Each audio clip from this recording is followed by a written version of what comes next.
Hello students, welcome to S biology state medical preparation চ্যানেলে। আজ আমি তোমাদের সাথে এএনএম জিএনএম 2023 এর ফার্স্ট ক্লাস শুরু করতে চলেছি। হ্যাঁ, বাইরে একটু পরিস্থিতি খারাপ আছে, তার জন্য হয়তো সাউন্ডের একটু প্রবলেম হতে পারে, তাই জন্য আগের থেকে সরি বলে দিচ্ছি, ওটা একটু তোমরা মানিয়ে নেবে। তো 2023 এর ফার্স্ট ক্লাস যেটা হবে সেটা তোমরা জানতেই পারবে, কিন্তু তার আগে কিছু কিছু ছোট্ট ছোট্ট জিনিস তোমাদের সাথে শেয়ার করার আছে। আর এই ছোট্ট ছোট্ট জিনিসগুলো শেয়ার করব তোমাদের সাথে বলেই আজকে ফার্স্ট ক্লাসটা নিচ্ছি। এরমটা না, আজ থেকেই ফার্স্ট ক্লাস শুরু হওয়ার কথা ছিল, যেমন সেরমই শুরু করেছি। তো আগে ছোট্ট ছোট্ট জিনিসগুলো শুনে নাও আর একদম স্কিপ করবে না, কারণ এই ছোট্ট ছোট্ট জিনিসগুলো পরবর্তীকালে তোমাদের 2023 এ এএনএম জিএনএম ক্র্যাক করতে কিন্তু অনেক হেল্প করবে। বলতে গেলে আমি তোমাদের কিছু টিপস দিতে চলেছি 2023 এএনএম জিএনএম ক্র্যাক করার জন্য। তো চলো আগে টিপসগুলো জানা যাক, পরে না হয় পড়ার ডিসকাশনে আসছি। তো তার আগে বলে রাখি, তোমরা যারা এখন অবধি আমার চ্যানেলটা সাবস্ক্রাইব করোনি তারা অবশ্যই চ্যানেলটা সাবস্ক্রাইব করে পাশে থাকা বেল আইকন প্রেস করে অল নোটিফিকেশানটা অন করে দাও, কারণ আজ থেকে ক্লাস শুরু হচ্ছে মানে কিন্তু ক্লাস আর থামবে না, একেবারে পরীক্ষার আগে। হ্যাঁ, আগের বারের মতোই পরীক্ষার ঠিক একদিন আগে কিন্তু আমরা ক্লাস শেষ করব, বা কিছুদিন আগে ক্লাস শেষ করব। মানে ক্লাস শেষ করব বলতে ক্লাস শেষ করব না, মক টেস্ট হবে, তারপর বিভিন্ন ধরনের টেস্ট হবে, যেরকম হয় আর কি প্রত্যেকবারের মতো, তো সেরকমই হবে। তো চলো আগের টিপসগুলো জেনে নেওয়া যাক। তো এএনএম জিএনএম 2023 এর জন্য তোমাদের কেউ কেউ আছে ড্রপার, আবার কেউ কেউ আছে ফ্রেশার্স।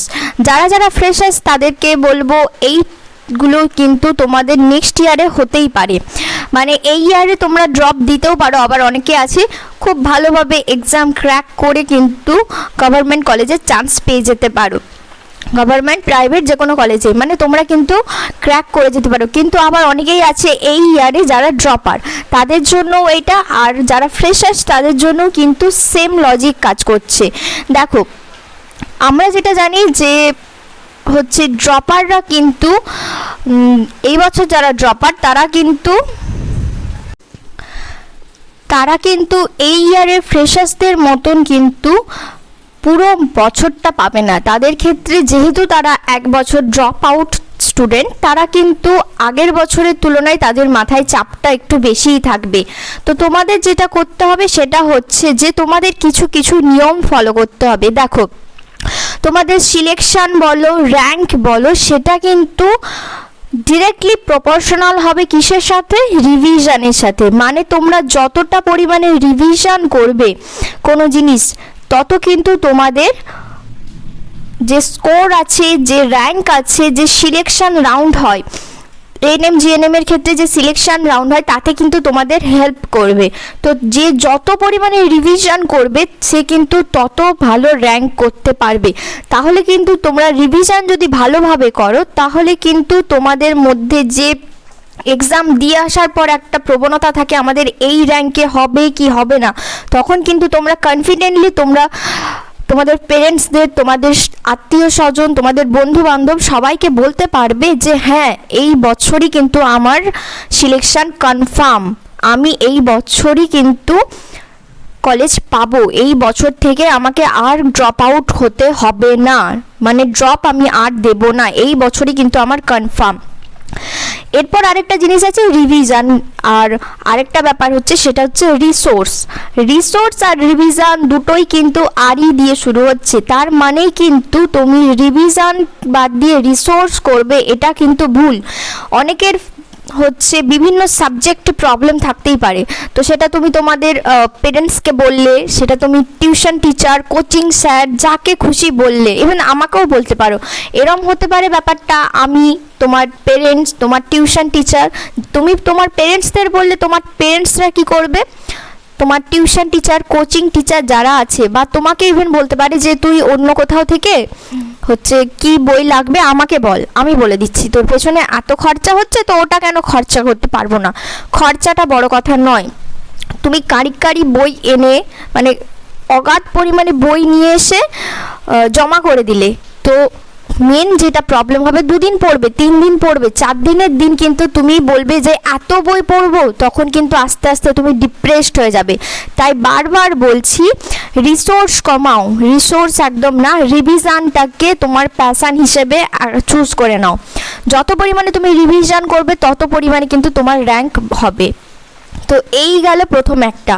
আরেকটা জিনিস হচ্ছে, আমাকে স্টুডেন্টরা প্রায়ই বলে, ইভেন আমাকে জিজ্ঞেস করে যে দিদি তুমি কতক্ষণ পড়ো, বা দিদি তুমি কতক্ষণ পড়তে, বা ম্যাম আপনি কতক্ষণ পড়েন, বা কতক্ষণ পড়ার আমাদের পরামর্শ দিচ্ছেন। আমি বলবো যে তোমরা যতক্ষণ পড়ো সেটা তো একটা কোয়ান্টিটি টাইম, হয়তো তুমি দিনে 24 ঘন্টার মধ্যে ধরে নিলাম আমি 20 ঘন্টা পড়ো, বা ধরে নিলাম 20 ঘন্টা, কোনো স্টুডেন্ট 20 ঘন্টা পড়তে পারে না, একটানা 20 ঘন্টা পড়তে পারে না, তবুও আমি ধরে নিলাম যে তুমি 20 ঘন্টা পড়ো। কিন্তু এই 20 ঘন্টার মধ্যে 10 মিনিট ছাড়া ছাড়া, হ্যাঁ 10 মিনিট ছাড়া ছাড়া তুমি ফোনটা স্ক্রল করছো, একটু ফেসবুকে যাচ্ছ, একটু ইনস্টাগ্রামে যাচ্ছ। এখনকার দিনে স্মার্টফোন হয়ে গেছে, মানে সবার কাছে ফেসবুক আছে, ইনস্টা আছে, আর ইনস্টা না থাকলেও হোয়াটসঅ্যাপ, টেলিগ্রাম, আর হচ্ছে ইউটিউব, স্পেশালি ইউটিউব আছে। হ্যাঁ ইউটিউবে তোমরা ভালো জিনিস দেখো, সেটা ব্যাপার না, কিন্তু তোমরা হচ্ছে বসে বসে স্ক্রল করতেই আছো, শর্টস দেখতেই আছো, এটা সবার, শর্টস দেখতেই আছো, তারপর হচ্ছে স্ক্রল করতেই আছো, এরমভাবে তোমরা তোমাদের কিন্তু 20 ঘন্টাটা বেকার বেকার ওয়েস্ট করবে। তার থেকে একটা ভালো জিনিস করো, তুমি দিনে 10 ঘন্টা পড়ো, কিন্তু সেটা যেন কোয়ালিটি টাইম হয়। কোয়ালিটি টাইমটা মেন প্রবলেম একটা, কোয়ালিটি টাইম কিন্তু বের করাটা খুব বড় একটা সমস্যা। কিন্তু স্টুডেন্টরা পারে না এরম কিন্তু কোনো কাজ নেই, তারা যদি চায় সমস্ত কিছু করতে পারে, যেটা অন্যরা কেউ করতে পারে না, স্টুডেন্টরা যদি চায় সেটা কিন্তু করতে পারে। এবারে বলবো কোয়ালিটি টাইম কি।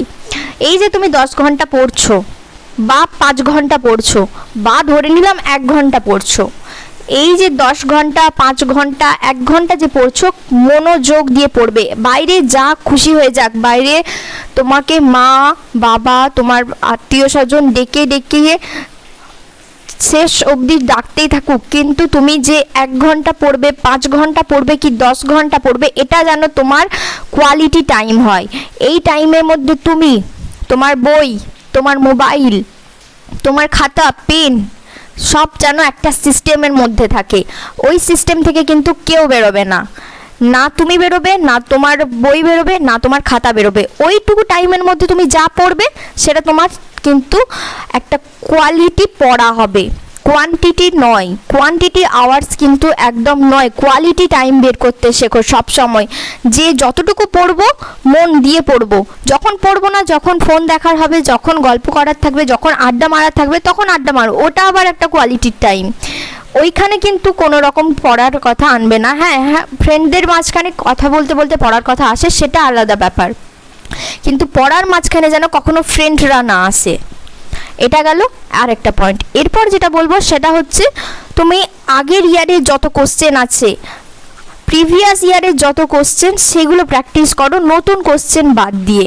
নতুন কোশ্চেন অবশ্যই হচ্ছে করা উচিত, নতুন কোশ্চেন করবে, কিন্তু নতুন কোশ্চেন যেগুলো আছে সেগুলো তো প্রিভিয়াস ইয়ারে পড়ে গেছে না, নতুন কোশ্চেন তো আর রেডি হবে না প্রত্যেক বছর, সেই সেম জিনিসই ঘুরিয়ে ফিরিয়ে আসবে। তো প্রিভিয়াস ইয়ারের যে কোশ্চেনগুলো আছে সেগুলো বেশি করে প্র্যাকটিস করা শুরু করো। প্রিভিয়াস ইয়ারের যত প্রশ্ন করবে তত কিন্তু তোমার লাভ। এটা গেল আরেকটা ব্যাপার। এরপর হচ্ছে যে নিজেদের নোট বানাতে শেখো। নিজেদের যত নোট বানাবে, ও নোটস যত হবে তোমাদের কিন্তু তত লাভ। এবার বলবো যে নোটস বানাবে কেন, তোমরা তো যে কোনো হচ্ছে কোচিংয়ে গিয়ে পেয়ে যাবে। দেখো কোচিংয়ে যাচ্ছ তোমরা, সেটা পয়সা দিচ্ছ পেয়ে যাচ্ছ, বা আমার কাছ থেকে তোমরা পেয়ে যাচ্ছ, কিন্তু সেটা তো নিজে বানাচ্ছ না। যখন তোমরা নিজেরা বানাবে, তার সাথে তোমাদের ইমোশন জড়িয়ে থাকবে, তোমাদের হার্ডওয়ার্ক জড়িয়ে থাকবে, তোমাদের কষ্ট জড়িয়ে থাকবে, তোমাদের টাইম জড়িয়ে থাকবে। যেখানে টাইম তোমরা দিবে, স্টুডেন্টরা এরম হয়, যেখানে টাইম ওরা দিবে সেখানে ওদেরকে দেখো, তোমরা যত পরিমাণে টাইম দিবে সেই পরিমাণে টাইম কিন্তু তোমাদের ঘুরিয়ে রিওয়ার্ড দেবে। এমন নয় যে তুমি টাইমের উপর টাইম দিয়ে যাচ্ছ কিন্তু তুমি রিওয়ার্ড পাচ্ছ না, আজ পাচ্ছ না কিন্তু কাল তো পাবে রিওয়ার্ড। এটাই হচ্ছে মেন কথা। যত পরিমাণে তোমরা নিজেরা নোটস বানাবে অন্যান্য কোনো প্রোভাইডার নোটসের থেকে কিন্তু সেটা বেশি কাজ করবে। হ্যাঁ, প্রোভাইডেড নোটস হলো, কিন্তু তার উপরেও তুমি পেন চালিয়ে নোটস বানাও।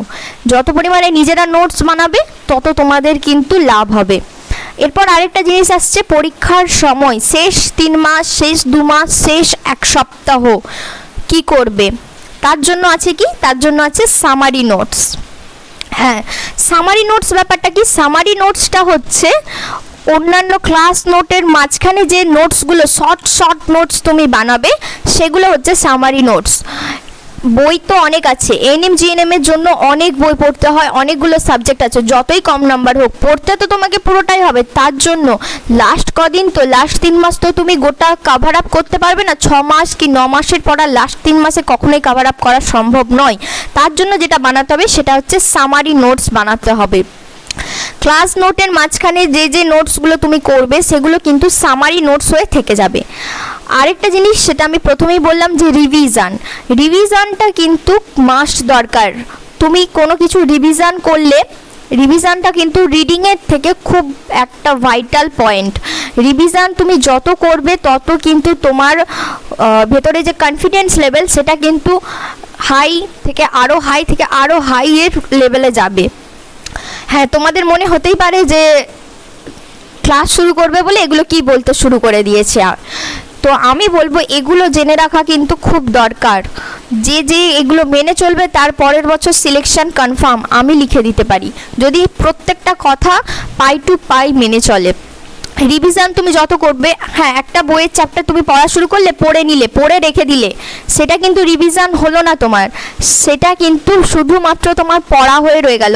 যখন তুমি জিনিসটা রিভিশন করবে তখনই কিন্তু তোমার মাথাতে সেটা সেট আপ হবে। তো তার জন্য যেটা করতে হবে সেটা হচ্ছে রিভিশনটা কিন্তু মাস্ট দরকার। এরপর আরেকটা জিনিস হচ্ছে সেটা হচ্ছে মনে রাখা। তো আমরা মনে রাখাকে ইংলিশে কি বলি, মেমোরাইজ করা। ইয়েস, যত পরিমাণে তুমি মেমোরাইজ করবে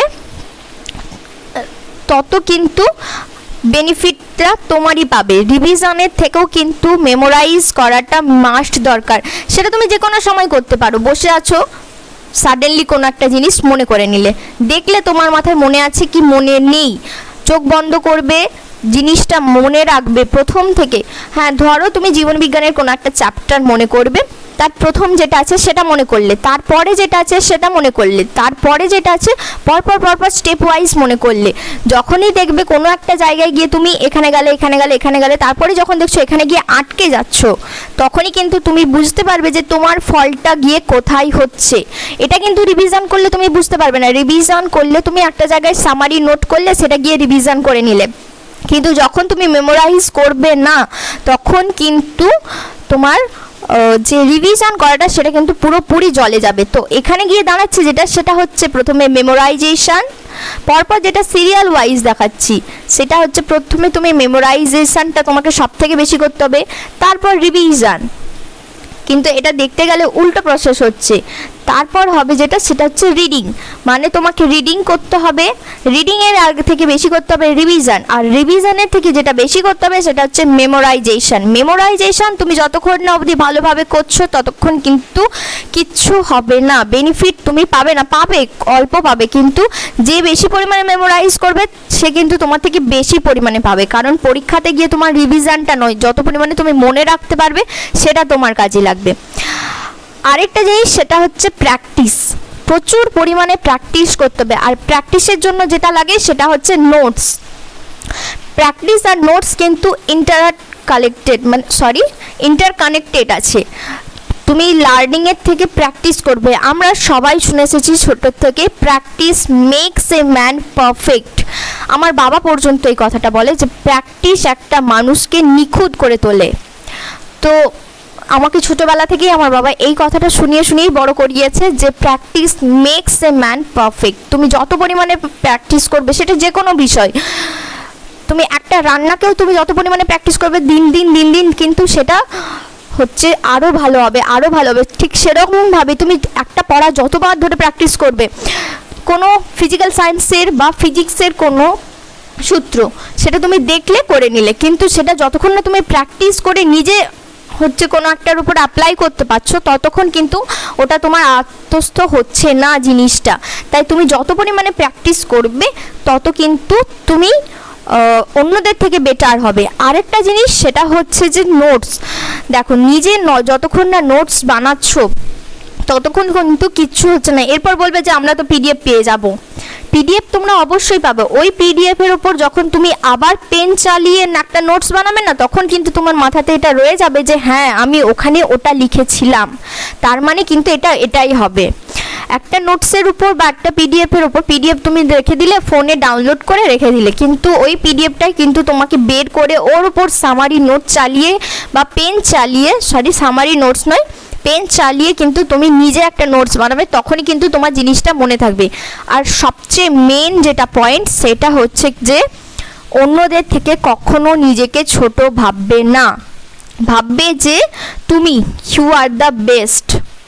তুমি ভাববে যে তুমি কিন্তু অন্যদের থেকে যথেষ্ট পরিমাণে এএনএম জিএনএম এক্সাম বলো, অন্যান্য যে কোনো এক্সাম কম্পিটিটিভ, তার জন্য কিন্তু তুমিই বেস্ট অন্যদের থেকে।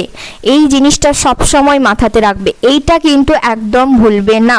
তো এই গেল কিছু কিছু টিপস। এরপর যদি কোনো প্রবলেম হয় তখন আমি আছি, আমাকে বলবে, আমি নিশ্চয়ই সলভ করে দেওয়ার চেষ্টা করব। তার জন্য কমেন্ট বক্স আছে, অবশ্যই আমাকে কমেন্টে জানাবে। চলো, অনেকক্ষণ ধরে অনেক কিছু বলে ফেললাম, এরপর ডিরেক্ট ক্লাসে যাওয়া যাক। আজকে যেটা পড়াবো সেটা পিডিএফে গিয়েই বলছি, চলো। তো আজ ফার্স্ট ক্লাস শুরু হবে লজিক্যাল রিজনিং দিয়ে, যেটা প্রত্যেকটা স্টুডেন্টের কাছে একটা আতঙ্কের মতন কাজ করে যে কোনটা পড়বে কোনটা পড়বে না। তো চলো প্রথমে আমরা দেখি যে ফার্স্ট কোশ্চেন কি আছে। দেখো ফার্স্ট কোশ্চেন এখানে তোমরা দেখতে পাচ্ছ। এটাকে যদি আমি একটা বক্স করে নিই, দেখো এটা একটা বক্স করে নিলাম। হ্যাঁ, পরীক্ষাতে এরকম থাকতেই পারে, এরকম একটা বক্স করে নিলাম। দেখো এখানেই যেটা হচ্ছে 7, 5, 35 এই দুটো কানেক্ট করলে কিন্তু কোনো রকম কিছু থাকছে না। 7, 5 যোগ করলে 35 হয়, কিন্তু শূন্যটা কোথা থেকে আসবে? এক্ষুনি বলবে 50 গুণ করে নিলাম, কিন্তু 50টা কেন গুণ করবে? তার মানে এটার সাথে এই দুটোর সাথে এটার কিন্তু কোনো কানেকশান নেই। এরপর দেখতে হবে কানেকশানটা কিসে আছে।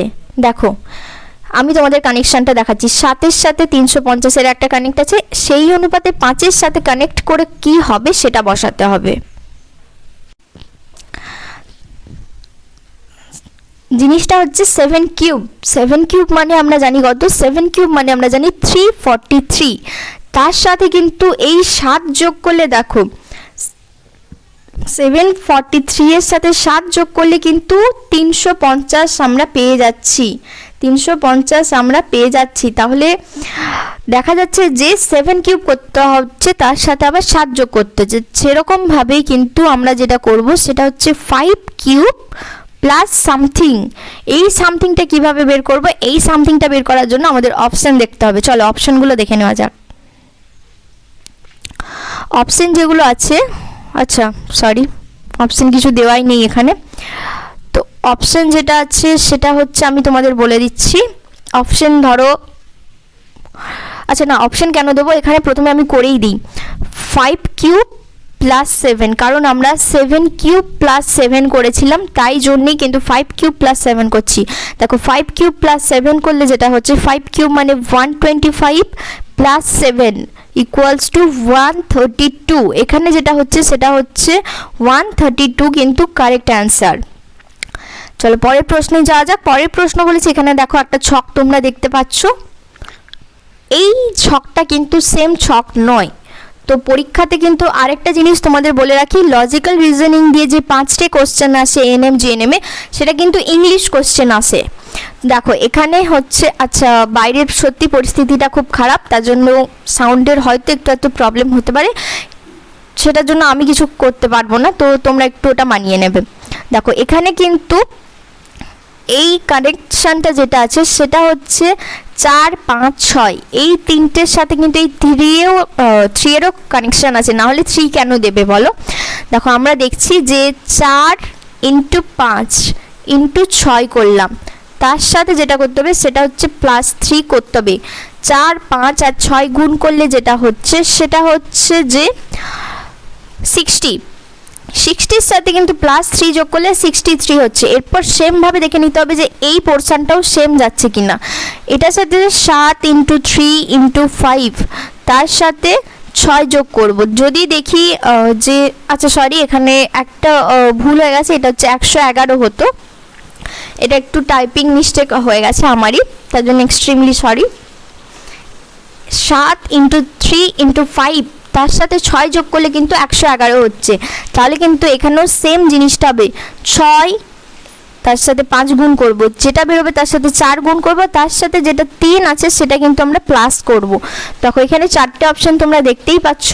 তো এখানে যেটা সঠিক উত্তর হবে সেটা হচ্ছে 6, 5, 4 গুণ করলে যেটা হয় সেটা হচ্ছে যে,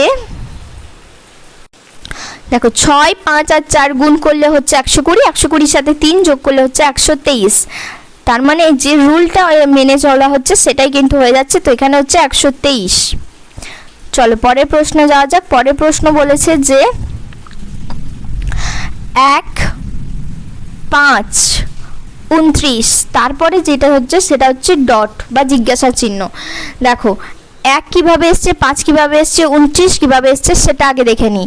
1কে আমরা ঘুরিয়ে লিখতে পারি 1 স্কোয়ার প্লাস 0 = 1। সেরকমভাবে 5কে লিখতে পারি 2 স্কোয়ার প্লাস 1 = 4 প্লাস 1 = 5। আচ্ছা এখানটাতেই আমি করে দেখাই। দেখো 1কে লেখা যাচ্ছে 1 স্কোয়ার প্লাস 0 = 1। 5কে আমরা লিখতে পারি 2 স্কোয়ার প্লাস 1 = 4 প্লাস 1 = 5। সেরকম ছিল 29। 29কে আমরা লিখতে পারি 3 স্কোয়ার প্লাস 2। দেখো এখানে কিন্তু পরপর সিরিজ ওয়াইজ যাচ্ছে, সেরকম এখানেও কিন্তু পরপর সিরিজ ওয়াইজ যাচ্ছে। এখানে যেটা দাঁড়াচ্ছে সেটা হচ্ছে 27 প্লাস 2 = 29। সেরকম যেটা পরে হবে সেটা হচ্ছে 3 এর পরে যেটা হয় সেটা হচ্ছে 4 স্কোয়ার, 2 যেটা হয় 2 এর বদলে হবে 3। তার মানে এখানে যেটা দাঁড়াচ্ছে সেটা হচ্ছে 256 প্লাস 3 = 259।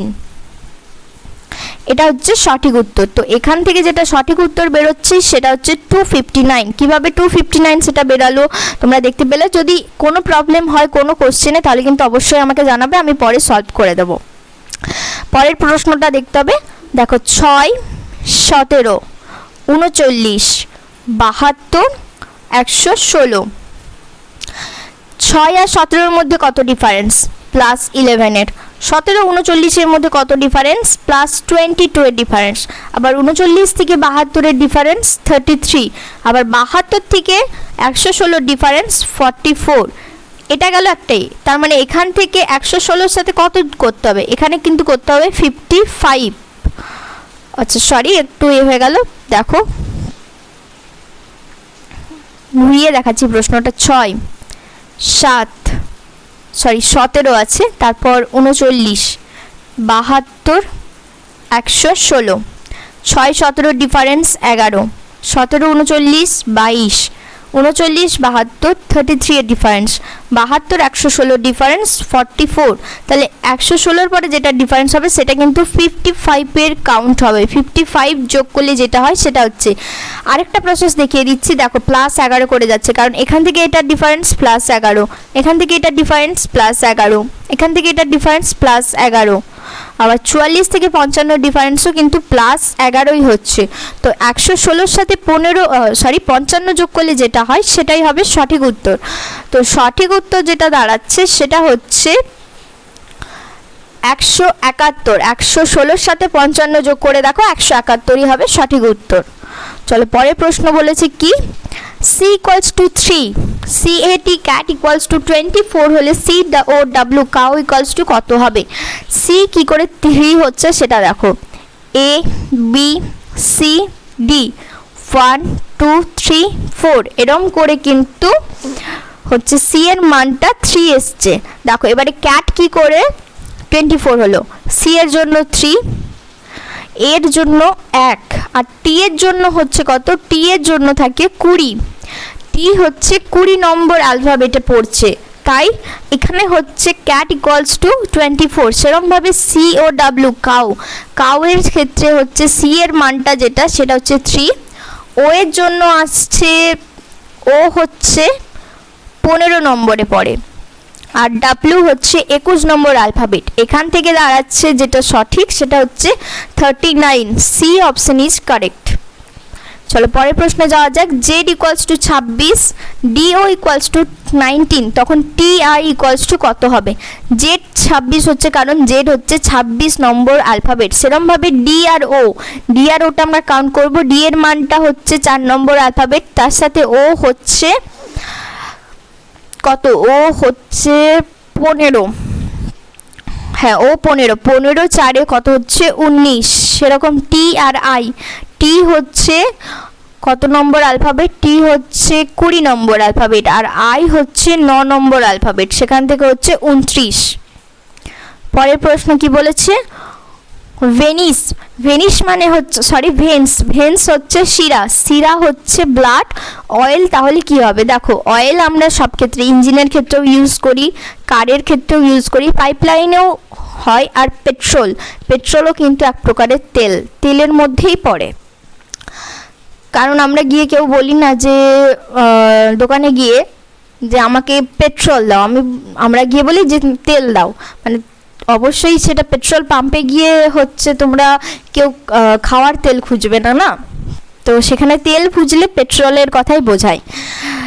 তো আরেকটা জিনিস সেটা দেখতে হবে, ব্লাড কিন্তু ভেন্সের মাঝখান দিয়ে প্রবাহিত হয়, সেরম অয়েল কিসের মাঝখান দিয়ে প্রবাহিত হয়? মানে অয়েল বা তেল প্রবাহের জন্য কি ব্যবহৃত হয়? তেলের জন্য অবশ্যই পাইপলাইন ইউজ করা হয় না, পাইপলাইনের ভেতর দিয়ে তো তেল যায়, তুমি তো আর হাতে করে তেলটাকে হচ্ছে বের করে গাড়িতে পুরবে না।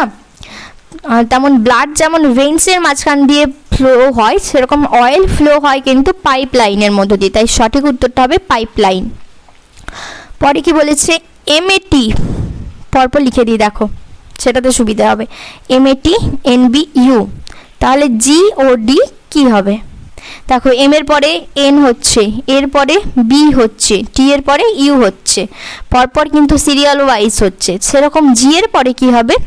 জি এর পরে কি হয়? জি এর পরে এইচ হয়, ও এর পরে কি হয়? পি হয়, তারপর ডি এর পরে কি হয়? ডি এর পরে হয় যেটা সেটা হচ্ছে ই হয়। তো এখানে অপশনটা দেওয়া নেই, অপশনটা হবে HPE। অপশনটা একটু ভুল হয়ে গেছে আমার, তার জন্য সরি।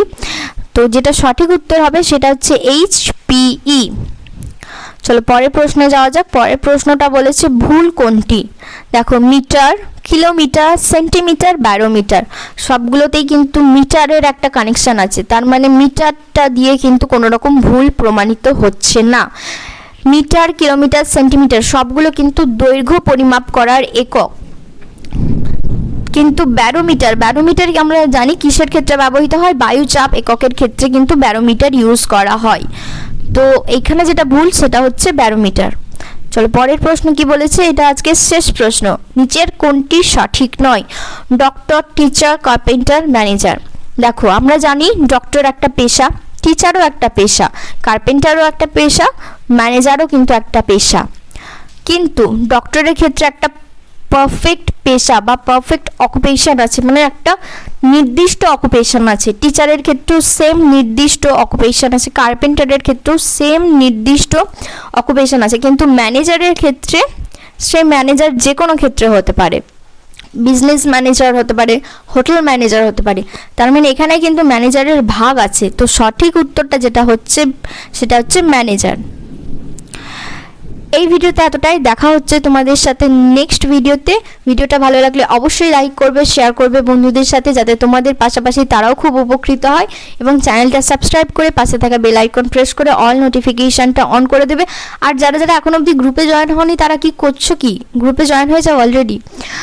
তো গ্রুপের নাম বায়োলজি এক্সপার্ট। দেখা হচ্ছে তোমাদের সাথে নেক্সট ভিডিওতে।